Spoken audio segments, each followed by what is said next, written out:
de estar aquí a través de la emisora, de nuestra emisora de la radio CTC, ¿verdad? Y a través también de YouTube, y a través de las redes sociales del Ministerio Lumbrera. Estamos aquí como cada jueves en, en el programa Hablando con la Familia del Ministerio Lumbrera de la Iglesia Renacer. Damos gracias al Señor por esta oportunidad, porque aún estamos de pies y por todo tenemos que darle gracias a Dios. En la tarde de hoy bendecimos la vida de nuestra hermana Rosy y de nuestra hermana Scarlett, quienes son mis compañeras psicólogas del ministerio, que por razones ajenas a su voluntad no pueden estar en la transmisión, pero que ellas están pendientes por un asunto de trabajo y no puede ser, pero ellas siempre están pendientes y le bendecimos en el nombre poderoso de Jesús. En la semana pasada estuvimos hablando de algunas estrategias, algunas técnicas para que sirven a los padres para la crianza de sus hijos, lo que es la crianza positiva, basada en algunas estrategias para que los padres pudieran tener herramientas que le beneficien para la crianza de sus hijos. No, recordamos que los padres somos los que tenemos la gran comisión de guiar a los hijos que son de Dios por el buen camino. Y que nosotros como padres tenemos que saber que algunas veces no tenemos las herramientas que necesitamos para la crianza de nuestros niños, y es importantísimo que las iglesias y todas las instituciones gubernamentales y no gubernamentales que tienen que ver con la crianza de los niños, pues estemos pendientes de siempre estar acompañando a los padres en el proceso de crianza y aprendizaje de sus hijos. Hay en mi iglesia, en la iglesia Renacer, trabajamos un libro que se llama Edificando Hogares Cristianos, y este libro es de vital importancia para los padres, porque aquí está la responsabilidad de los padres con respecto a la palabra de Dios, que es lo que finalmente nosotras como ministerio queremos llegar. Recuerden que aunque somos psicólogas, pero la idea es que podamos trabajar los temas desde el punto de vista secular como psicóloga, pero mucho más desde el punto de vista cristiano, porque lo que queremos es que haya paz, amor y tranquilidad en los hogares, y la única forma que nosotros tenemos para que eso se dé es teniendo a Cristo en nuestros corazones y en medio de nuestras familias. Entonces hay una responsabilidad, pues, del hombre, que es formar, que su carácter sea formado como el de Dios. O sea, si nosotros como padres podemos tener esa virtud de crear el carácter de Dios en nuestras vidas, entonces nosotros vamos a estar llenos de paz y llenos de amor hacia las personas que están bajo nuestra responsabilidad, y muy especialmente hacia la crianza de nuestros hijos. Y hay una pregunta importante: ¿cómo nosotros podemos hacer estas cosas? Nos preguntamos, ¿verdad? ¿Cómo podemos formar o reflejar el carácter de Dios en nuestras vidas? Bueno, simple y llanamente, con la ayuda de Dios y por medio del ejemplo divino que nos demuestran en las Escrituras. O sea, ese ejemplo de cómo Dios anduvo en el mundo cuando vino como hombre, como humano. Ese es el ejemplo principal que nosotros como padres tenemos para poder criar a nuestros hijos a imagen y semejanza de Dios. Y que nosotros como padres podamos tener, desarrollar el carácter de Dios en nuestras vidas. También, ¿cómo podemos hacerlo? Hay tres responsabilidades principales, principalmente del marido, del hombre, del jefe de hogar, como usted lo quiera llamar, que es amar, dirigir y proveer. De acuerdo a la palabra de Dios, estas responsabilidades fueron dadas al hombre. Por eso podemos ver que el hombre, principalmente que tiene conocimiento de la palabra, dice: yo soy el jefe de hogar. y hay que respetarme, hay que hacer las cosas como yo quiera.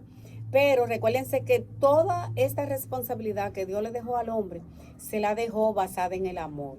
Y cuando amamos, no dañamos, no violentamos los derechos de las personas que están a nuestro alrededor, sino que somos capaces de integrar esas personas que están a nuestro alrededor hacia nosotros, basado en el amor, en la confianza, en la comunicación, en el respeto.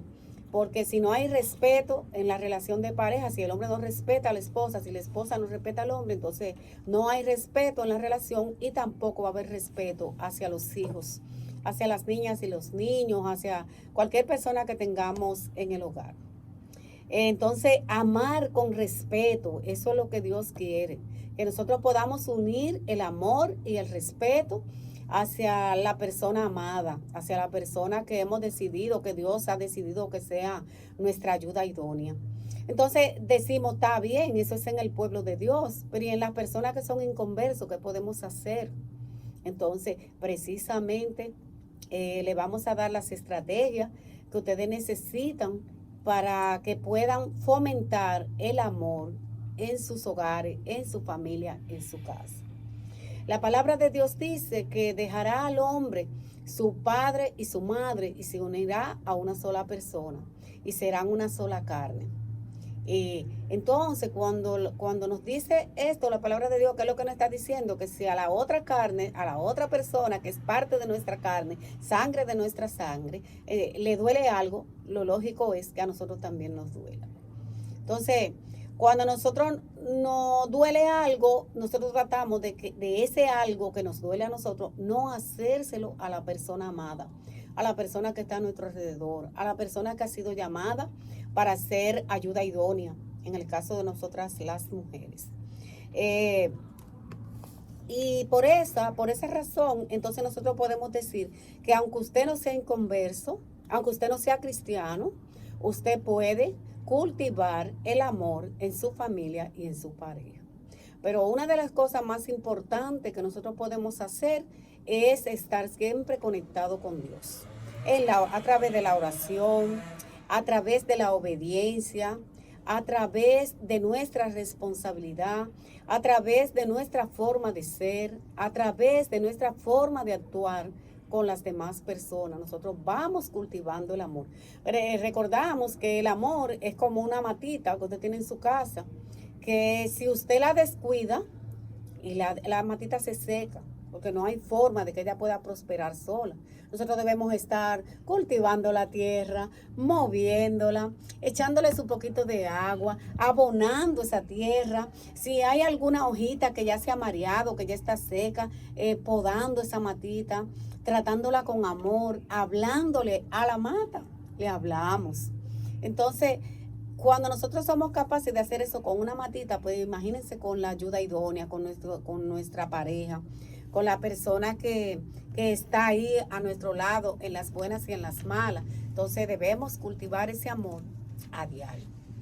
Cuando nosotros hemos logrado como relación, relación de pareja, amarnos a ese nivel, a que cuando uno comete un error, el otro pueda tener la capacidad de sentarse con esa persona, escuchar, una escucha activa, donde nosotros podamos entender lo que esa persona nos dice, no airándonos, no tratando a esa persona mal, no diciéndole palabras descompuestas, palabras que hieran sus emociones.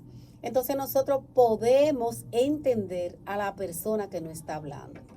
Pero también la persona que nos está hablando, cuando el receptor está con una escucha activa y le presta atención y le da importancia a lo que esa persona está diciendo. Muchísimas veces hay personas que están hablando con nosotros y no le prestamos importancia, no nos interesa lo que están hablando con nosotros, simple y llanamente. Entonces, cuando hacemos todo lo contrario, cuando escuchamos activamente, prestamos la atención que necesita esa persona, entonces también nosotros como receptores podemos hablar con esa persona, contestar sus inquietudes y hacerle ver que ella no tiene la razón por completo, que también yo tengo mi razón. O sea, los derechos son inalienables al ser humano. Y así como el hombre tiene derecho, así también la mujer tiene derecho, los niños tienen derecho. Yo siempre les digo que a los niños siempre hay que tomarlo en cuenta en la toma de decisiones del hogar, porque los niños crecen. Y después ellos hay muchas decisiones que tomamos en el hogar que ellos no las entienden.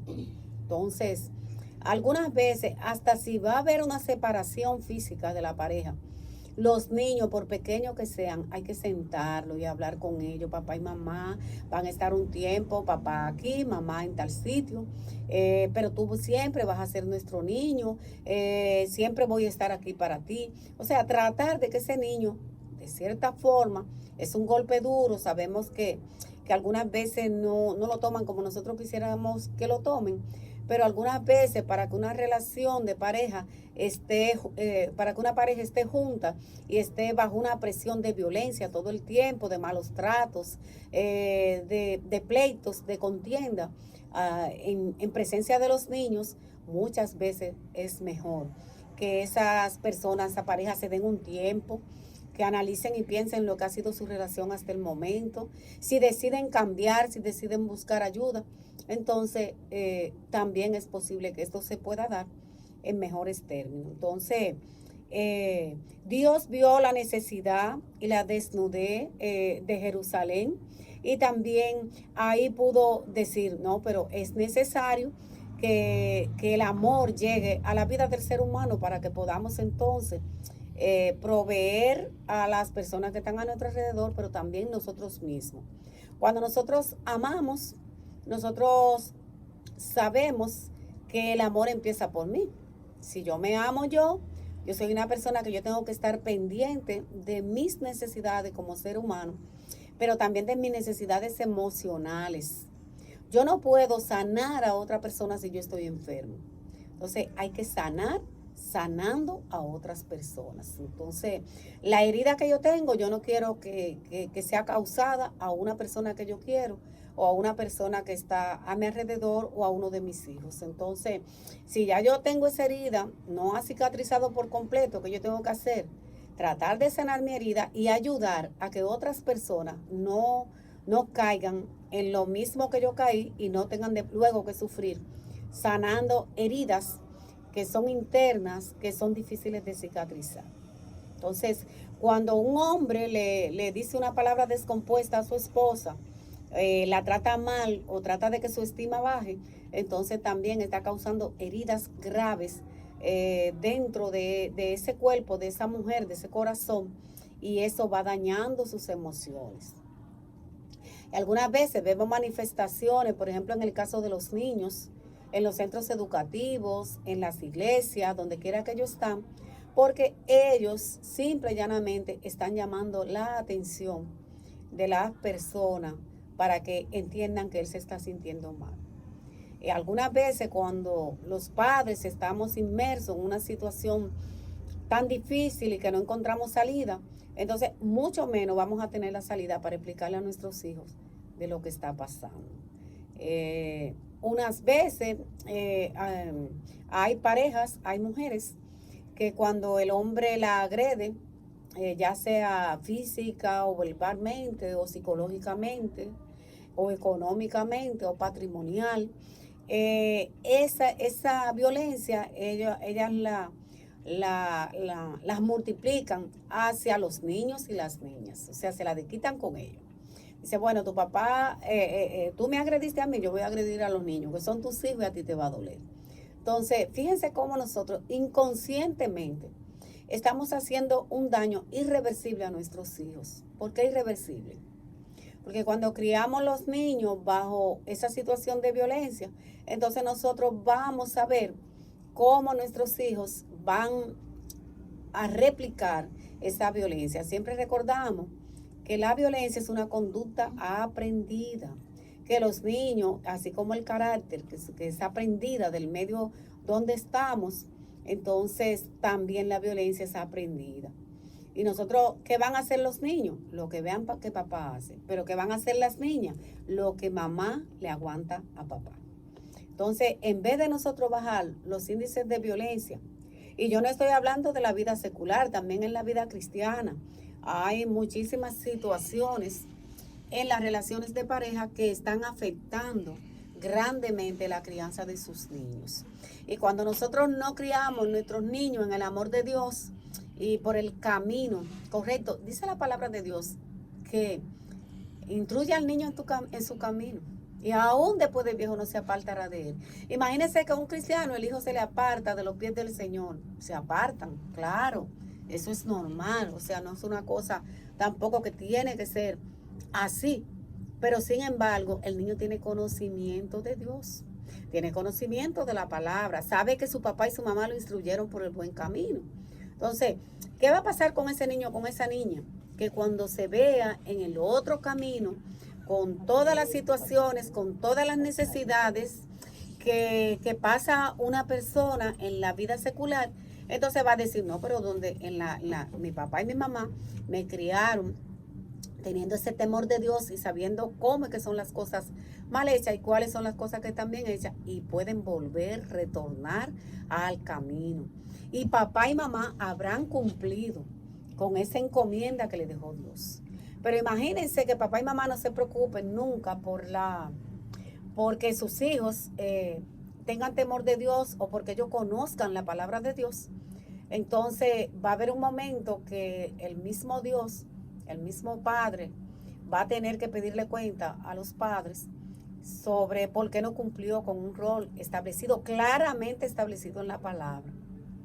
Y estamos hablando de que también las personas que no son cristianas, la mayoría tienen conocimiento de lo que dice la palabra con respecto a la crianza de los niños y a ese rol importante que tienen los padres. Entonces, dirigir es una de las características importantes o de lo que Dios le dejó al hombre para que criara a los niños. O sea, dirigir. Un padre no puede dejar a sus hijos que hagan lo que ellos quieran. O sea, un padre está para corregir y para dirigir.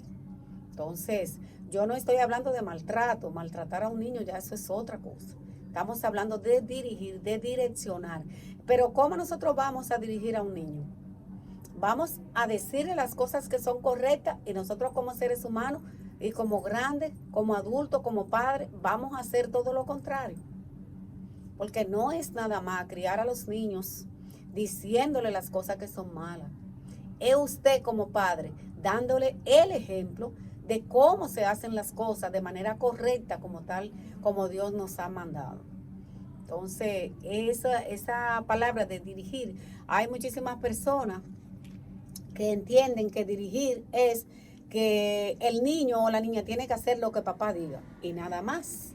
Y no es así. Cuando dirigimos también tenemos la capacidad de sentarnos con esos niños, analizar lo que está pasando con ellos, ver cuál es el aporte que nosotros podemos dar, pero también tomar en cuenta esa capacidad que tiene el niño de decir yo quiero esto y yo entiendo que puedo hacer esto. Entonces, ¿qué hace papá? Bueno, sí, yo entiendo que tú quieres hacer eso, pero yo también entiendo que si lo haces de esta forma, pues te puede salir mejor. Y eso es dirigir. Recuérdense que no es mandar dictatorialmente. Aquí hay que levantarse todos los días a las 6 de la mañana. Sino que también hay que entender que cuando el niño dice, bueno, yo me levanto todos los días a las 6, pero hoy me quiero acostar, quedar un rato más, porque me siento mal, porque me duele la cabeza, porque no tengo ánimo, por muchísimas razones. Y el papá tiene que tener la capacidad de escuchar a ese niño, ver cuáles son las razones que le da al niño para no levantarse a las 6 de la mañana, por ejemplo, a orar, o a hacer algún trabajo, o a vestirse para ir a la escuela, a cumplir con su responsabilidad. También papá y mamá tienen que tener la capacidad a la hora de dirigir a ese niño, tienen que escucharlo, porque también el papá quiere que lo escuchen, ¿verdad? Entonces también debe escuchar al niño o a la niña, a ver cuáles son esas situaciones por las que él o ella está pasando, está atravesando, que no va a hacer lo que tiene que hacer diariamente o lo que está acostumbrado a hacer. Entonces eso es dirigir. Ponerle las dos alternativas. Tú tienes esta, pero también entiendo que tienes esta otra alternativa que te pueden salir mejor las cosas por la experiencia ya que tiene papá de lo vivido, por muchísimas razones, porque tiene conocimiento de la palabra, porque sabe cuál es su rol, porque entiende qué es lo que tiene que hacer como padre. Entonces el padre ahí direcciona. ¿Ok? Entonces, esa dirección no tiene que ser nada más de papá solo, o sea, es una dirección que se toma en conjunto con mamá. Hay una cosa importante con relación a dirigir, y es el hecho, y de corregir también, y es el hecho de que papá y mamá se tienen que poner de acuerdo en cuanto a la corrección. Porque papá no puede corregir al niño y mamá apoyar al niño en presencia del niño. O sea, si a mamá no le gustó una corrección que papá hizo con el niño, ¿qué es lo que tienen que hacer? Bueno, llamarse aparte. Mira, yo necesito hablar contigo. Mira, yo entiendo que la corrección que tú le hiciste a mi niño por tal o cual cosa no estuvo bien. Yo entiendo que podemos cambiar los términos. Tal vez el fondo de la corrección estuvo bien, pero la forma como tú la hiciste no fue la más correcta. Y entonces papá tiene la obligación de escuchar a mamá y cambiar algunas estrategias que le permitan entonces corregir al niño en buenos términos, con amor, con mansedumbre. Porque es que tenemos que tener mansedumbre, tenemos que tener ese amor hacia nuestros hijos, hacia las personas, inclusive cuando tenemos personas que trabajan por debajo de nosotros, cuando dirigimos grupos, también tenemos que tener esa resiliencia, que es tratar de recibir todo lo que venga, desechar lo malo y tomar lo bueno. Entonces también en el caso de papá y mamá hay que tener resiliencia, pero hay que ser perseverantes. Siempre le he hablado de la perseverancia, porque cuando usted corrige hoy a su hijo por una situación o por otra, y ese niño no le hace caso, entonces también tenemos que entender que debemos continuar con la corrección. O sea, no debemos dejar al niño que haga lo que... no, yo lo voy a dejar que haga lo que quiera porque él no me obedece. Eso no es el papel de papá ni de mamá. Hay que ser perseverante, persistente, pero sobre todo ser ejemplo de la crianza que vamos a dar a nuestros hijos. El rol de proveedor, ese es un rol que todo el mundo lo sabe, que hasta las personas que no leen la Biblia saben que uno de los principales roles por lo que Dios creó al hombre y esa gran comisión que le dio al hombre de ser proveedor. Así como le dijo a la mujer la ayuda idónea y que la mujer iba a estar sujeta a su marido, también le dio al marido su rol de proveedor. Proveedor en el sentido económico, pero proveedor también en el aspecto espiritual, proveedor en todo el desarrollo de la vida. Hay que ser proveedor. Porque tenemos muchísimos hombres que dicen, bueno, la Biblia me dice que yo tengo que ser proveedor. Yo voy y trabajo, llevo los recursos económicos a la casa y me desentiendo de los demás. Y ya yo estoy cumpliendo con mi rol. No es así. Hay que ser proveedor en la parte de emocional de nuestros hijos, de su esposa. Si su esposa se está sintiendo mal, si usted ve que no está durmiendo bien, si usted ve que ella necesita un apoyo suyo, tanto de manera espiritual como de manera física, el hombre también tiene que proveer eso a su familia, porque esa familia es la que Dios le dio, para que administrara aquí en la tierra. Entonces, hay que hacer las cosas bien.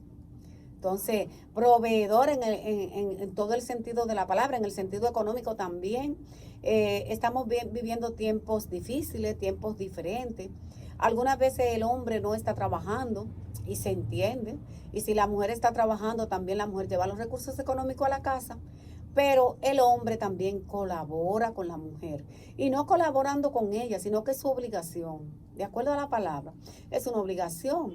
Si su mujer salió a trabajar, a buscar los recursos económicos para proveer el hogar, que es su responsabilidad, entonces lo lógico es que usted haga otro tipo de aporte y también provea de esa manera. Si por ejemplo hay que ir a buscar un botellón de agua al colmado, pues usted va y busca el botellón de agua. No tiene que esperar que la esposa venga a buscarlo. Si ella trae el dinero, usted va y lo compra. Si hay que comprar el gas, si hay que fregar un trate, si hay que cocinar, lo que haya que hacer. Entonces el hombre, bueno, yo no estoy saliendo a la calle, no tengo trabajo, pero mi esposa está trabajando, pero yo como proveedor del hogar estoy ayudando en otras funciones que tal vez la hace la mujer si yo estoy trabajando, pero como no estoy trabajando, pues ejerzo mi rol de proveedor, que es lo que Dios quiere que yo haga con mi familia. Entonces, es importantísimo eh, para lograr, para cumplir con todo esto que hemos dicho, con amar, con dirigir y con proveer, nunca faltes el respeto a tu esposa. Una de los aspectos negativos que tenemos ahora mismo dentro de las familias es la falta de respeto y la cortesía dentro del hogar. Bueno, respeto con relación a lo que hablamos y a lo que decimos, a la forma como nosotros hablamos con nuestras esposas o con nuestros esposos. Eh, si, no es lo mismo que yo le diga a una persona, pásame eso que está ahí, que yo le diga, mira, por favor, tú puedes hacerme el favor, hazme el favor, pásame esto que está aquí. O sea, cuando estamos haciendo eso, estamos hablando con respeto, pero a la vez con cortesía. Estamos siendo cortés con la persona que se supone que no es mi empleada, que no es que yo no la tengo en actitud de presa. O sea, no es la presa que yo tengo en mi casa, que la tengo encadenada, que tiene que hacer todo lo que yo diga en el momento que yo lo diga. Si no, tenemos que ser cortés, porque además nosotros necesitamos que esa persona también lo sea con nosotros. Entonces, nosotros tenemos que dar lo que queremos recibir del otro. O sea, no podemos dar odio a la gente y esperar respeto ni amor de parte de ellos. Si damos amor, recibimos amor. Por ejemplo, una de las preguntas que puede hacer un hombre cuando llega a la casa, ¿qué hiciste hoy? O sea, ¿cómo te fue? Eh, hay que demostrar el amor a tu esposa, pero también a tu esposo. O sea, nos pasamos el día en el trabajo, pero por lo menos una llamadita, un mensajito, dime cómo te fue, está todo bien, ya comiste, ya tomaste hasta a veces hasta para tomar agua. Ustedes saben que nosotras las mujeres somos muy dadas a que por la cantidad de compromisos que tenemos dentro del hogar y con los niños y en el trabajo, a veces se nos olvida que debemos tomar agua. Una cosa importantísima para el cuerpo, para la salud mental y física. Y si el hombre te recuerda en un mensajito, recuérdate de tomar agua. Óyeme, no está perdiendo nada, pero está ayudando, aportando muchísimo a su ayuda idónea para que no se enferme. Por ejemplo, para que no se enferme de los riñones, para que no se deshidrate, muchísimas cosas más. Entonces, fíjense que nosotros tenemos que tener como amar con abnegación, como quiere nuestro Dios. Amar con abnegación a nuestras esposas, a nuestros esposos, pero también a nuestros hijos. Otra cosa importante también es que nosotros, como decíamos ahorita, estemos cultivando el amor, estemos pendientes siempre de todas las cosas importantes. Hay algunas veces que a nosotras las mujeres nos gusta, por ejemplo, algo, un dulce, lo que sea. Y qué bueno cuando el hombre llega a la casa que te trae ese dulce, que te trae una flor, una palabra de aliento, una palabra de motivación. O sea, no tiene que demostrarse el amor en en el aspecto económico. No tiene que ser necesariamente en el aspecto económico. El aspecto emocional es mucho más importante muchas veces que el cristiano. Cuando Dios dice que el hombre debe amar a su esposa, así como Dios ama a la iglesia. Imagínense, es una relación que si nosotros no la podemos medir, porque Dios ha sido tan bueno con su iglesia que dio su hijo, el hijo unigénito, para que muriera en la cruz del Calvario por nosotros. Eso es lo que se llama la más grande demostración de amor que nosotros podemos tener como ejemplo, es el hecho de que Dios diera a su hijo unigénito para que muriera por nosotros. Entonces, amar siempre. Eso es una cosa, no podemos amar hoy porque hoy nos sentimos bien.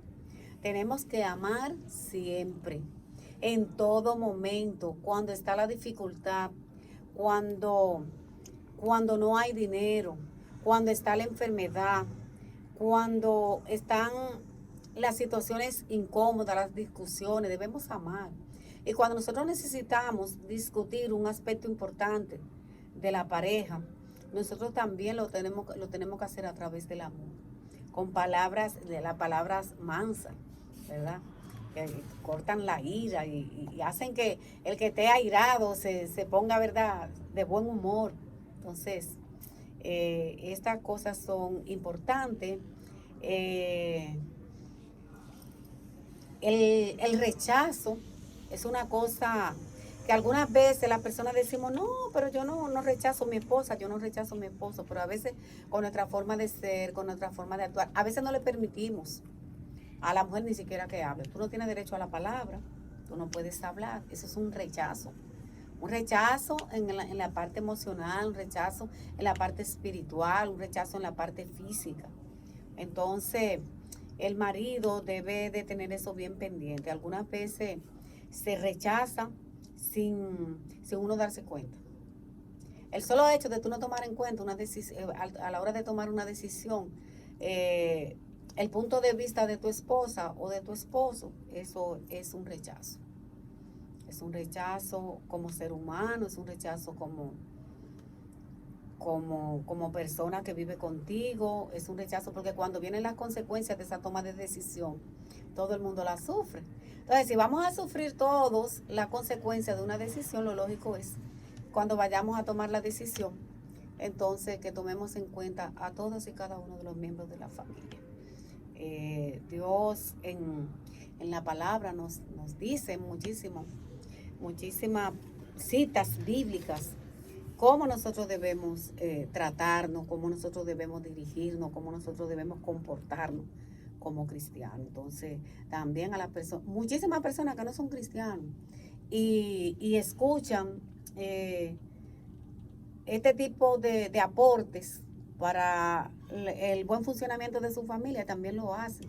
Y eso es lo importante. Y por eso siempre lo hacemos. O sea, no nos cansaremos de hacerlo. Entonces, eso es importante, entender que la autoridad no es de una sola persona, que aunque el hombre tiene su rol como jefe de hogar, pero no debe ser de manera autoritaria ni dictatorial, sino basado en el amor, que es lo que Dios quiere. Entonces, yo pienso que hasta hoy, hasta este momento,